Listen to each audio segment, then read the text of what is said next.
Shalom, me chamo Ronaldo, sou pastor aqui na comunidade Mishpahat Adonai e hoje vou ministrar um estudo muito interessante sobre a dinâmica do pecado e a dinâmica do perdão.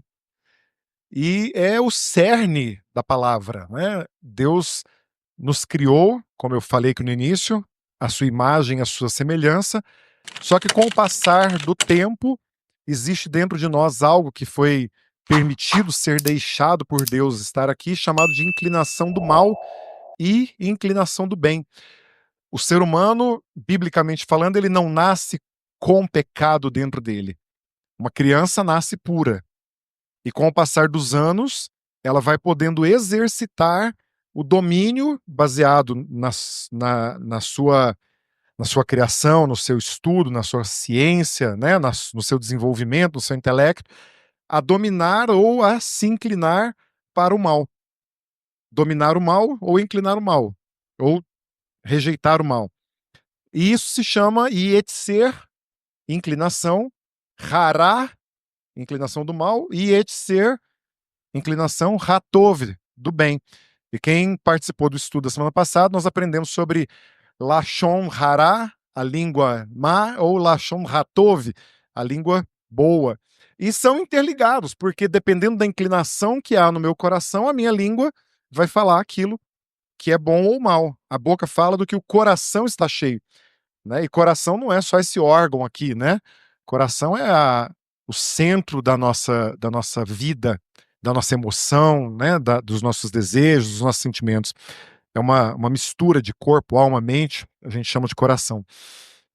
E quando nós decidimos, com o passar do tempo da nossa vida, exercitar Yetzer Hará, inclinação do mal, a consequência é que nós começamos a pecar.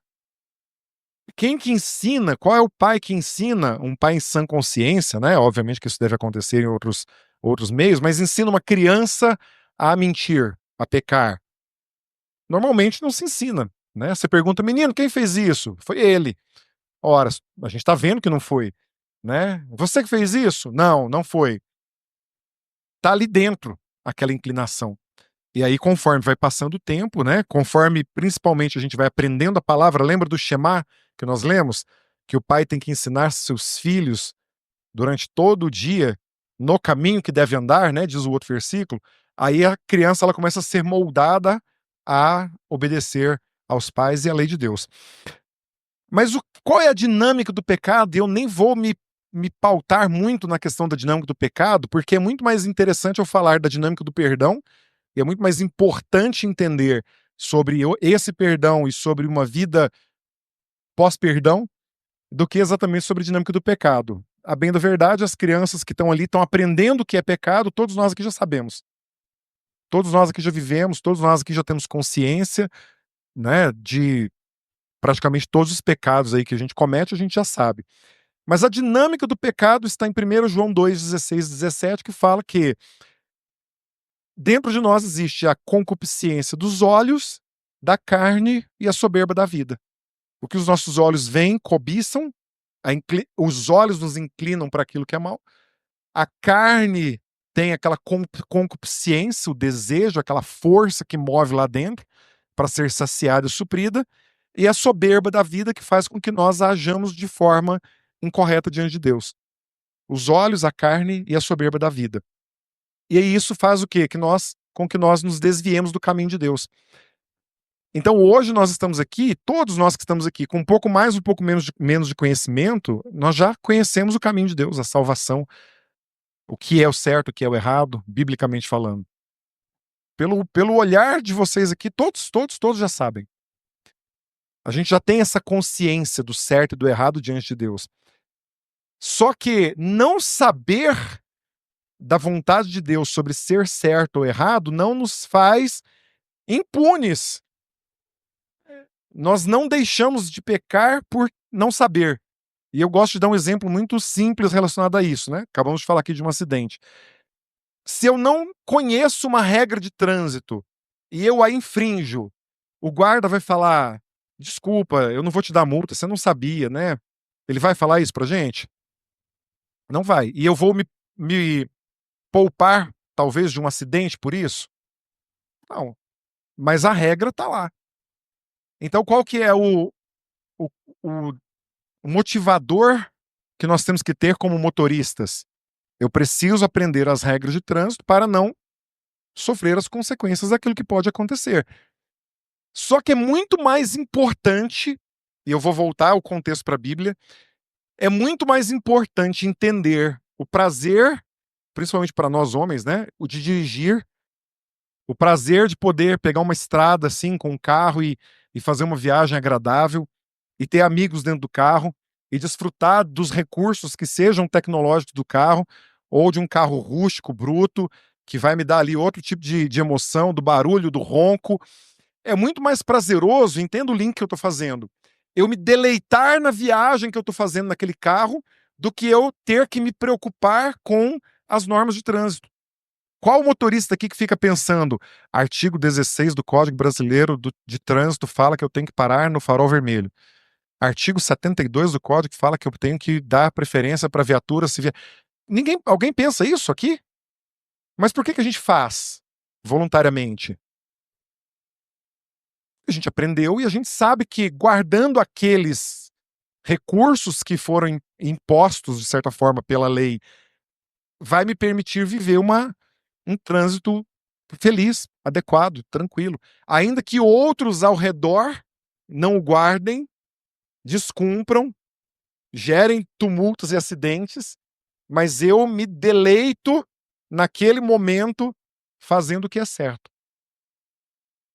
Mas as placas estão lá, o semáforo está lá, o Código Brasileiro de Trânsito está lá. E o que é a inclinação do mal nesse sentido? Quem já fez aqui, não precisa levantar a mão, um negócio que chama roleta russa no farol. Teve gente que levantou a mão, né? Roleta russa é você simplesmente não olhar para o farol se está vermelho ou verde e passar de uma vez. E é extremamente emocionante e provavelmente extremamente prazeroso, né? A adrenalina é sério, eu tô falando, presta atenção, eu tô falando de uma coisa humana, boba, mas eu vou trazer para o contexto da palavra. E há pessoas que fazem isso. Aqui, a gente não tá vendo aqui o tempo inteiro os meninos andando de moto de uma roda?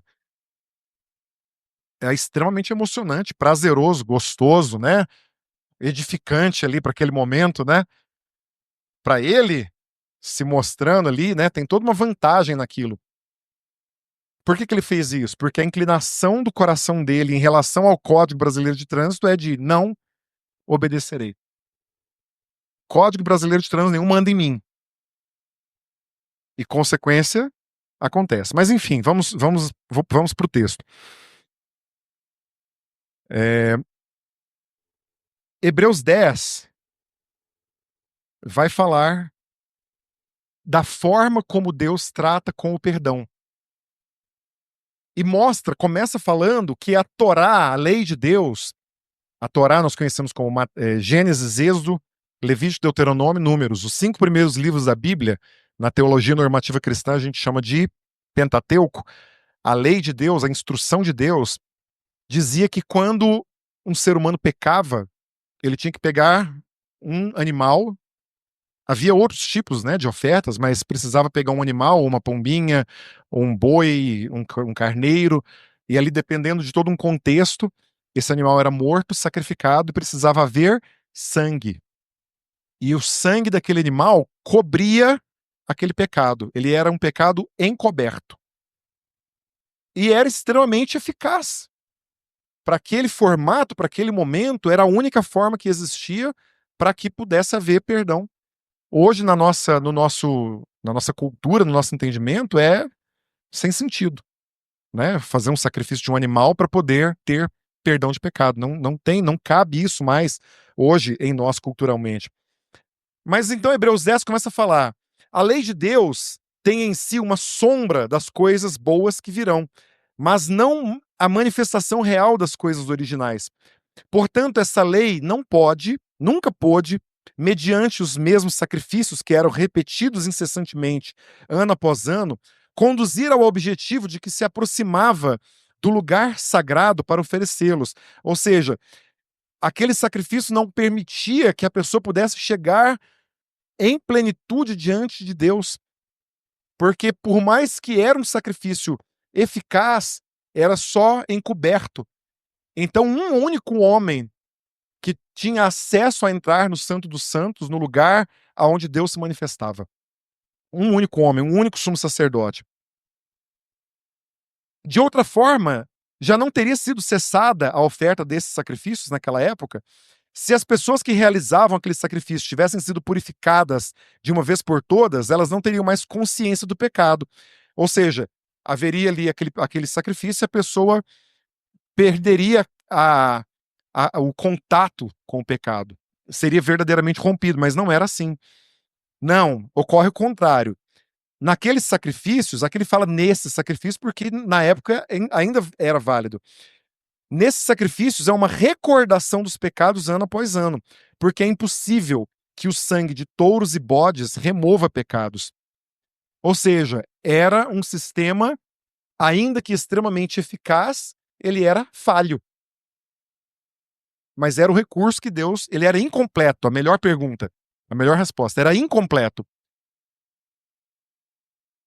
E ele continua: esta é a razão pela qual, ao entrar no mundo, ele diz. Quem é ele? Diz Yeshua. E aí o autor de Hebreus vai lá no Salmo 40. E eu vou parar de ler aqui no Hebreus 10 e vou no Salmo 40 para ler exatamente o que Yeshua disse ao Pai quando eles olhavam para aqueles sacrifícios, aquele formato, e falavam: há algo mais profundo que precisa ser feito. Então, Yeshua, no Salmo 40, um salmo messiânico, diz assim: eu estou lendo 45. Quanto tu tens feito, Adonai, meu Deus, tuas maravilhas e teus pensamentos me sobrevêm. Ninguém pode comparar-se a ti. Eu proclamarei as tuas obras e falarei das tuas maravilhas, mas há muito para falar. Sacrifícios e ofertas de grãos, tu não queres. O Senhor não queria mais aqueles sacrifícios e aquelas ofertas. De ofertas queimadas e ofertas pecaminosas, o Senhor não precisa. Em vez disso, tu me deste ouvidos abertos. E o que a tradição judaica entende quando o Messias fala de que Deus concedeu para ele ouvidos abertos, ouvidos atentos, que o Messias conhecia a voz de Deus em profundidade. Ele conhecia a lei de Deus, ele conhecia não o sacrifício em si, como um ato que era feito. Ele conhecia o motivo, o objetivo, a finalidade daquilo. Ouvidos abertos. E eu faço parênteses, é isso que nós precisamos ter. Ouvidos abertos. Para ouvir verdadeiramente a voz de Deus e colocar em prática. Tu me deste ouvidos abertos e então eu disse: aqui estou, Adonai. Rinene, aqui estou, Adonai. Aqui eu me achego. Nos rolos de um livro está escrito ao meu respeito. E lá adiante, no livro de Atos, antes, nos evangelhos, o Messias fala: haveria de se cumprir sobre mim tudo o que está escrito.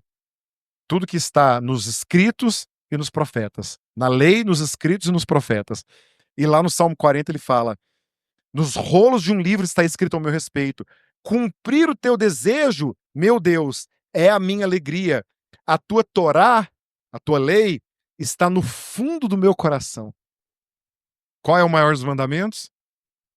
Guardar a lei de Deus. Com todas as forças, com todo entendimento. Servir a Deus com toda essa... Cumprir com todo o coração. Eu tenho proclamado o que é correto na grande assembleia. Eu não contenho os meus lábios, Adonai, como tu sabes. Eu não escondi a tua retidão em meu coração, mas declarei a tua fidelidade e a tua Yeshua, a tua salvação. Eu declarei a tua salvação. Eu não escondi a tua graça e a tua verdade. Hesed veemet. Eu não escondi a graça da salvação. Eu não escondi da grande assembleia do teu povo a tua verdade. Ele é aquele que proclama a verdade da salvação. Por isso que o nome dele é Yeshua. Jesus é um nome lindo e tem poder. Mas o verbo salvar no hebraico é Yeshua. E o nome dele é Yeshua, aquele que salva. É maravilhoso. Então eu volto agora pro Hebreus e eu vou ler exatamente como está aqui.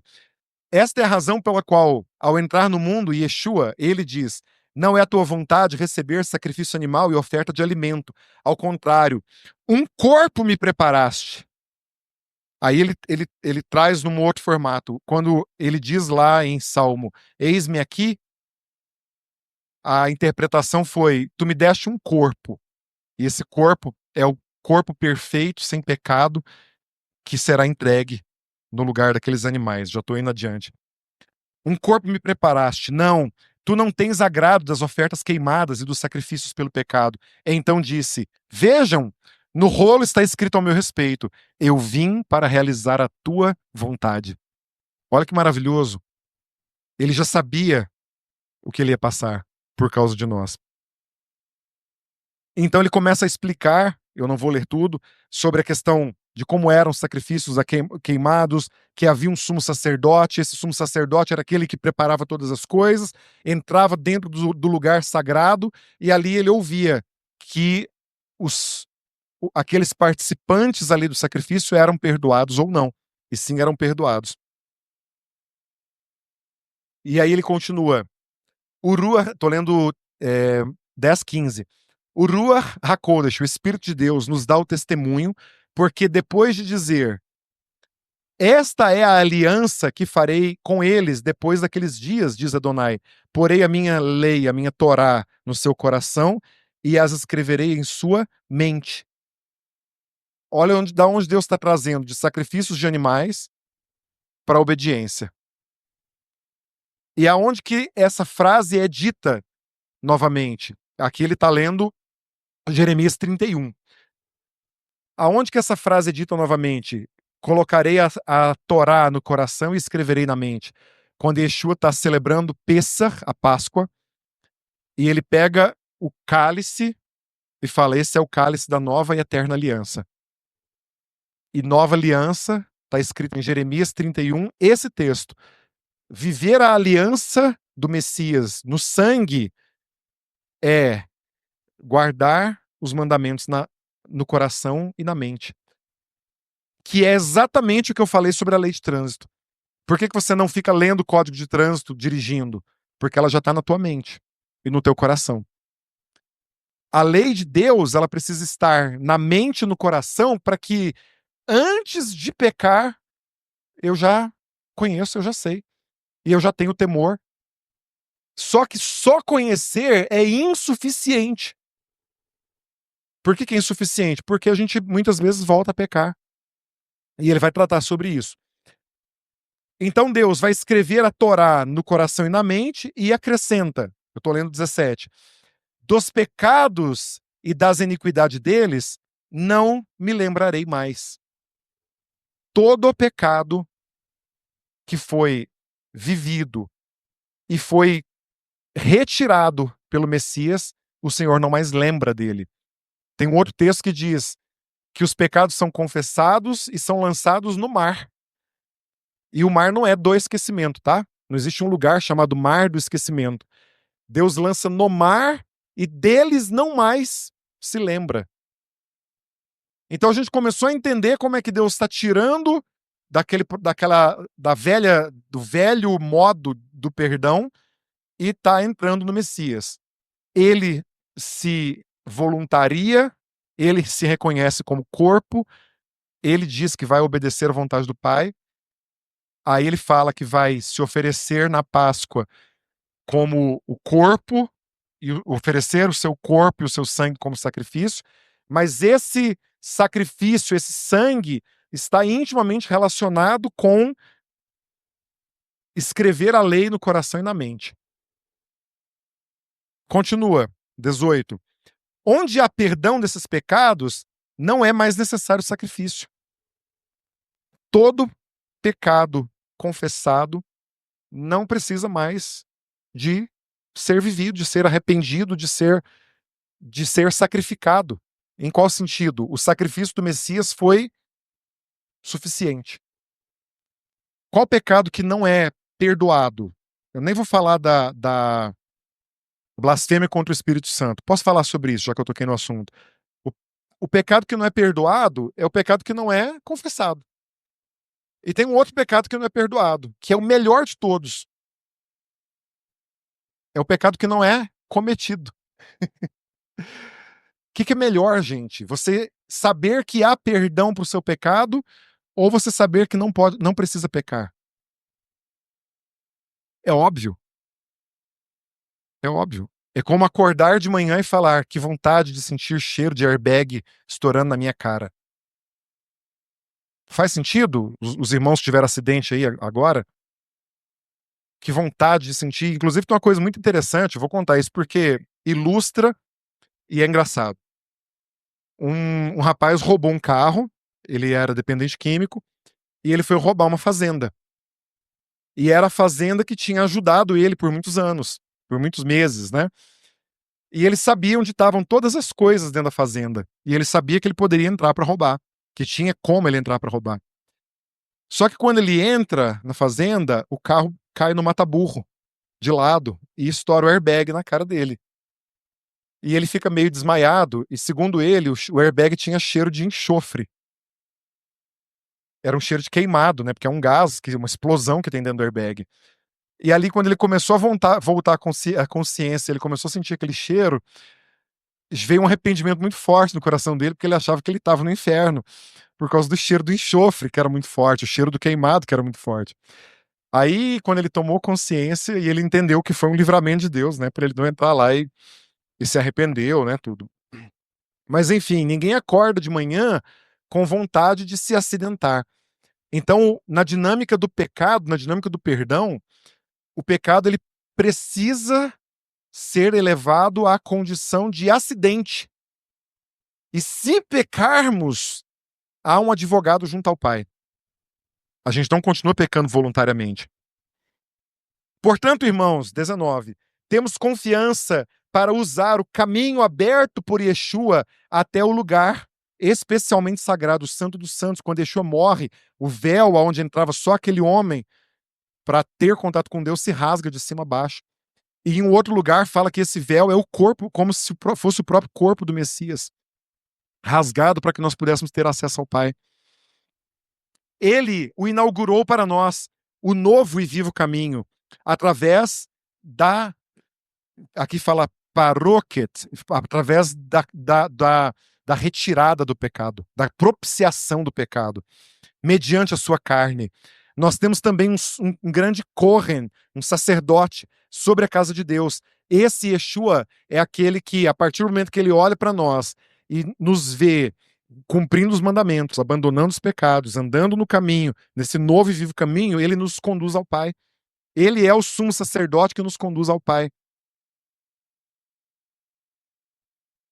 Aproximemo-nos desta forma com o coração limpo pela aspersão, como se o sangue do Cordeiro estivesse aspergido sobre nós, porque não precisa mais do sacrifício de animais, para nos purificar da consciência culpada. Dinâmica do perdão. Se você foi perdoado, a sua consciência não pode mais ser culpada. Agora, se a gente acorda de manhã e a consciência está ali, sabe o que está faltando? O perdão do Senhor. A dinâmica do perdão. A entrega verdadeira para o Senhor.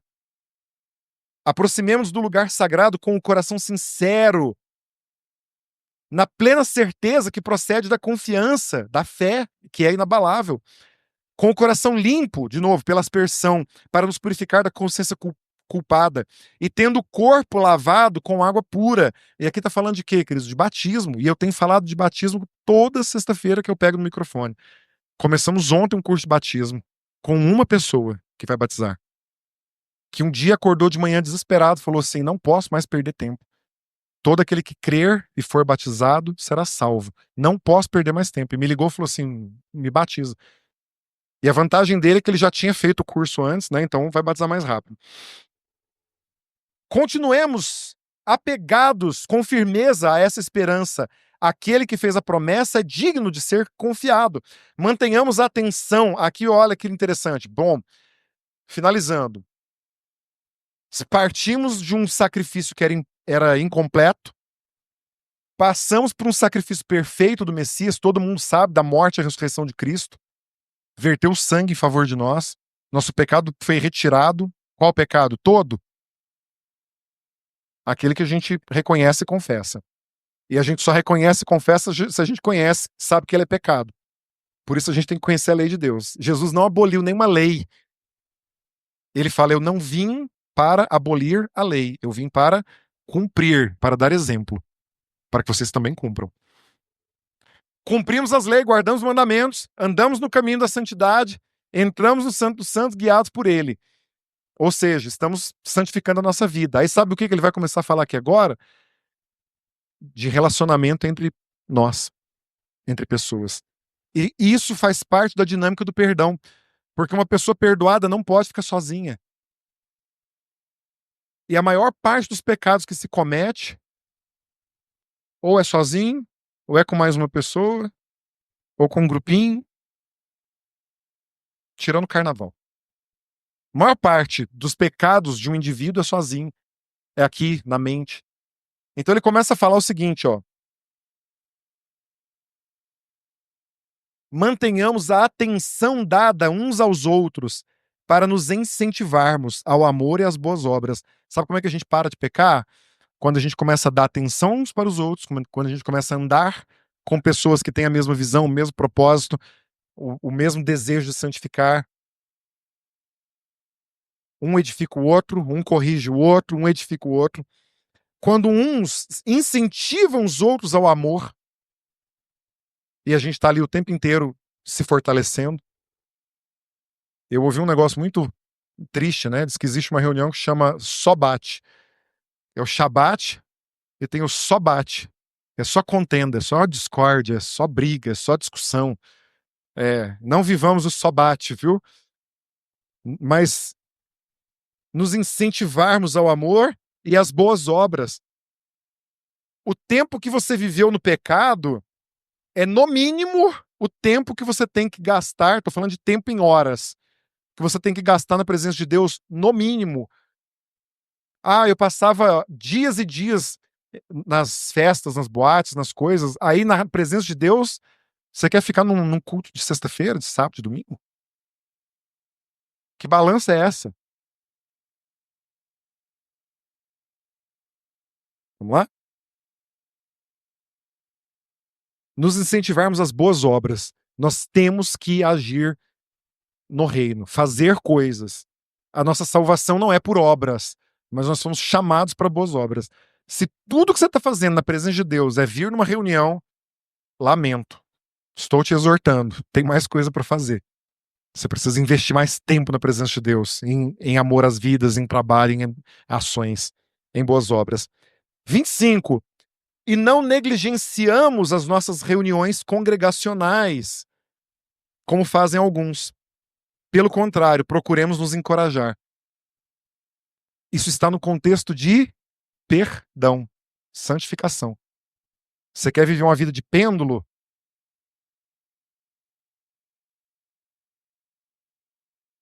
Converti, aí abaixou. Aí batizei, aí volta. Aí casei, aí volta. Aí nasceu meu filho, vou consagrar, aí volta. E a sua vida é um pêndulo. E aí quando chega lá no final, às vezes não dá tempo de subir. Vou finalizar. Ao contrário, procuremos nos encorajar. Procuremos nos motivar uns aos outros. Eu fico impressionado como que na maior parte dos eventos das coisas de Deus, com raras exceções, a quantidade de pessoas é tão pouca, é tão pequena. E para as coisas que são seculares, as coisas do mundo, a gente eu me esforçava, né, absurdamente. E para as coisas de Deus é comum. Ao invés de nós dedicarmos a nossa vida no que é precioso para com Deus, a gente dedica a nossa vida para aquilo que é comum. Tem aí shows internacionais, a gente não, né? Ninguém faz isso mais. Parcela, financia e vai lá assistir o show. Aí para ir numa coisa de Deus não vai. Mas a gente precisa fazer isso aqui, queridos. Nos motivar, nos encorajar a estarmos presentes. A dinâmica do perdão é de trás para frente. Estar com pessoas que querem andar em santidade.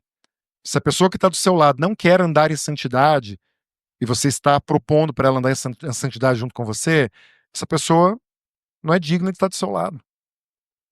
Tô falando de caminhada, tá? Não é de ser amigo, de estar perto, de conviver ali no trabalho, uma coisa, mas de estar do seu lado, ombro a ombro.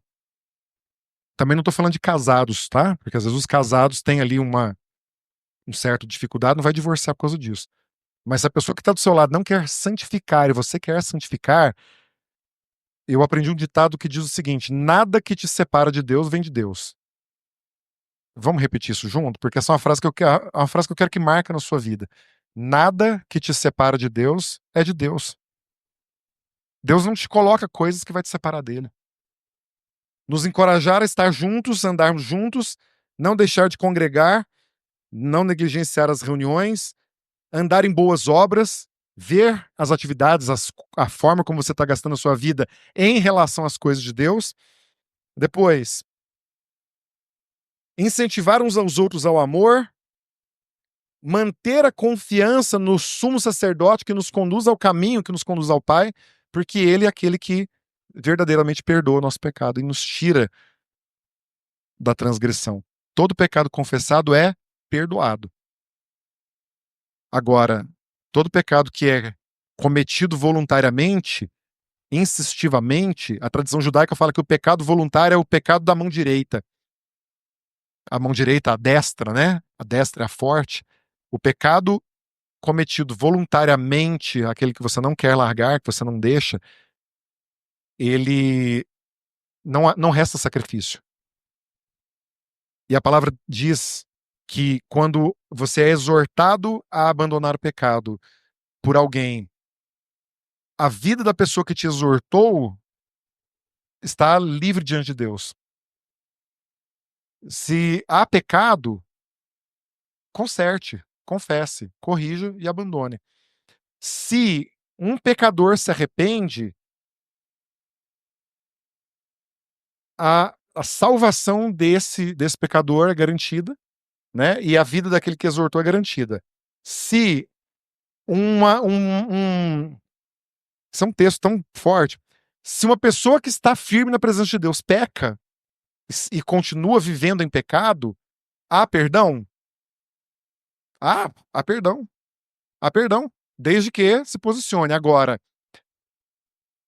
o nosso limite é a morte. Guarda isso aí no seu. Até que dia que a gente pode continuar pecando? Até o dia da morte. Porque a Bíblia diz: ao homem é dado o direito de morrer uma vez só, vindo depois disso o juízo.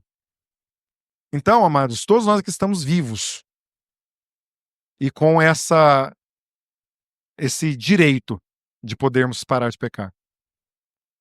O que eu quero que você saia daqui hoje guardado assim no seu coração? Há perdão para todo pecado. Eu falei que ia falar do pecado não perdoado, né? Há um pecado que não é perdoado, que se chama blasfêmia contra o Espírito Santo. A tradição judaica diz que é, é como se no nosso ditado mineiro aqui é cuspir no prato que comeu. É quando você viveu coisas de Deus, você recebeu dons de Deus, você foi cheio de Deus, você teve experiências com Deus, você viu manifestações reais do mundo vindouro nos dias de hoje, você comeu do pão do amanhã, aquilo que é para a eternidade, para quando Yeshua estiver reinando na terra, a gente está vivendo aqui. Você viu pessoas sendo curadas, você expulsou demônios em nome de Yeshua, você viveu no reino de Deus com intensidade e virou para trás e falou assim: tudo isso que eu vivi foi do diabo, é das trevas, eu estava enganado, é tudo do inferno, é tudo do diabo. Você blasfemou contra a presença de Deus. Você disse que aquilo que era de Deus, que você viveu com convicção, crendo na palavra, era do reino das trevas. Esse pecado é imperdoável. E é relativamente difícil de acontecer. Nos dias de hoje não é tanto não, mas todos os pecados são perdoados. Agora, vamos posicionar diante de Deus. Amém? Senhor, eu quero orar e clamar ao Senhor para que nós possamos ter esse arrependimento profundo e genuíno, Senhor. Que haja, Deus, agora força em nós para podermos abandonar toda prática que desagrada ao Senhor. Nós não conseguimos descansar porque pecamos. Nós não conseguimos ter a nossa mente tranquila. A nossa mente nos acusa. O nosso espírito nos acusa. Mas nós estamos aqui hoje, Deus, diante de uma proposta irrecusável do teu perdão. O perdão através de Yeshua. O perdão que nos faz ser verdadeiramente livres. Se o Filho vos libertar, verdadeiramente sereis livres. E eu quero clamar sobre a minha vida, sobre cada um dos irmãos que estão aqui. Nós vamos sair daqui hoje, Deus, com uma esperança, uma força, um renovo, uma aceitação do Senhor. Se decidirmos abandonar o mau caminho, se decidirmos vencer a inclinação da carne. A tua palavra diz que nós não somos tentados além daquilo que é humano.